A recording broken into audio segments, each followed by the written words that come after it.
பசியுடன் இருக்கும் மனிதன் மரத்தடியில் அமர்ந்திருக்கிறான். அவனது வயிறு கரகரப்பாக ஒலிக்கிறது. அவன் அருகே ஒரு சிறிய குரங்கு வந்து அமர்கிறது. அதுவும் பசியால் முகம் சோகமாக இருக்கிறது. ஒரே ஒரு வாழைப்பழம்தான் இருக்கு. இத நான் சாப்பிட்டா பசி போய்விடும். அவன் ஒரு நிமிஷம் யோசித்து வாழைப்பழத்தை பாதியாக வெட்டி ஒரு பாகம் குரங்குக்கு கொடுக்கிறான்.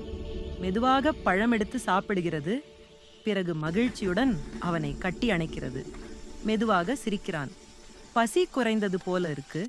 ஆனா இத மனசு நிறைந்த மாதிரி இருக்கு. அதே இடத்தில் மழை கொட்டுகிறது. மழை நின்றதும் குரங்கு அந்த இடத்துக்கு வருகிறது. மனிதன் காணப்படவில்லை. அடுத்த நாள் மரத்தடியில் ஒரு சிறிய கல்லறை. அதன் மீது ஒரு காய்ந்த வாழைப்பழத்தோல். குரங்கு தன் கையில் இருந்த பாதி வாழைப்பழம் எடுத்து அந்த கல்லறையின் மேல் வைக்கிறது. அது நிமிர்ந்து வானத்தை நோக்கி சிரிக்கிறது. மனிதன் கட்டி